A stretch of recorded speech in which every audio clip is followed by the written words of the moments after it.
Welcome back to my YouTube channel Trippy Tales by Khushboo. मैं खुशबू स्वागत करती हूँ आपका यूट्यूब चैनल पे।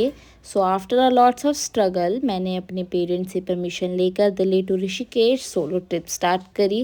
फ्लिक्सबस से बस बुक करके हम निकल पड़े सुबह 8 बजे और फिर उसके बाद हमने एक ब्रेक लिया पौने 11 बजे के आसपास कैफ़े कॉफ़ी डे अमेडा होटल में। काफ़ी ज़्यादा धुंध थी। मैं बहुत एक्साइटेड थी क्योंकि ये मेरी पहली सोलो ट्रिप थी। अकेले बस में ट्रैवल करना, अकेले सब कुछ हैंडल करना थोड़ा सा डिफ़िकल्ट भी था, पर इतना नहीं था जितना सोचा गया था। तो इसी कश्मकश के साथ हमने फिर इसके बाद ब्रेक लिया यहाँ पे अराउंड पौने 11 बजे। कुछ फ्रेश वगैरह हुए, चाय पानी पी। बहुत ज़्यादा कोहरा था, इसकी वजह से थोड़ा सा हमें स्लो करके चलना पड़ रहा था, अपनी ट्रिप को आगे बढ़ाना पड़ रहा था। ओवरऑल फ्लिक्सबस के साथ ये मेरा पहला एक्सपीरियंस था विच वॉज़ वेरी अमेजिंग। मैं काफ़ी कंफर्टेबल सीट्स, कंफर्टेबल मतलब ओवरऑल सब कुछ काफ़ी अच्छा रहा। अकेली थी, थोड़ा सा मुश्किल करना, हैंडल करना मुश्किल था, बट ओवरऑल हो गया था सब कुछ।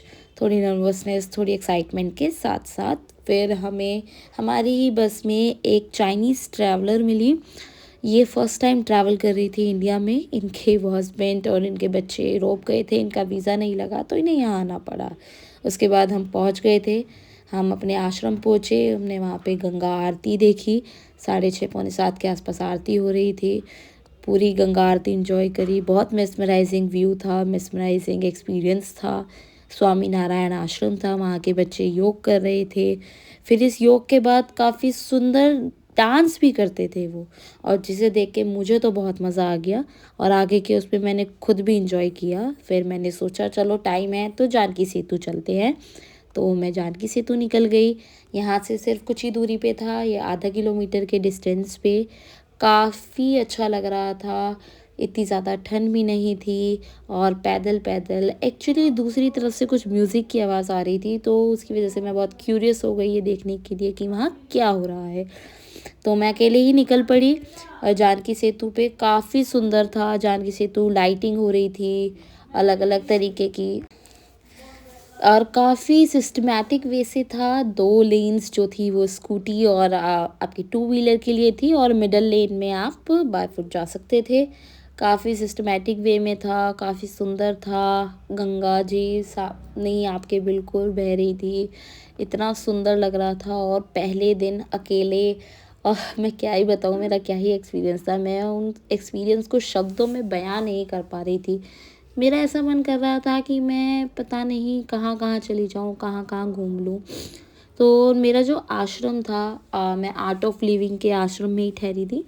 तो वहाँ का आश्रम भी काफ़ी अच्छा था, काफ़ी अच्छे लोग थे, मैनेजमेंट में भी काफ़ी अच्छे लोग थे।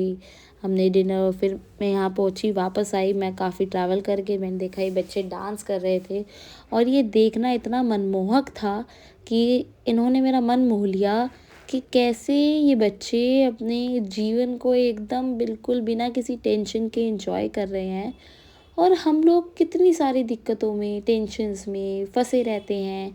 और आधे से ज़्यादा टेंशन्स तो भी मतलब की होती है ना। और इसके साथ अपनी कुछ क्लिप्स लेते हुए, अपनी सुंदरता को निहारते हुए हम दोबारा इस डांस को पूरा एंजॉय कर रहे थे। आज हमने कोई डांस किया नहीं, बाय द वे मेरा मन बहुत कर रहा था, बट चलो कोई नहीं। फिर हम डिनर करने पहुंच गए, और डिनर काफ़ी अच्छा था। सिंपल खिचड़ी कढ़ी थी, बहुत सुंदर दृश्य हमें फिर अपने आश्रम से देखने को मिला। बिल्कुल घाट पे आश्रम था, बहुत सुंदर था। और ऐसे करते करते ही ये अगले दिन की क्लिप है ये मुझे पहले ऐड करनी थी, आई नो, बट कोई नहीं। और इसी तरीके से हमारा पहला दिन जो है वहीं पे समाप्त होता है। धन्यवाद।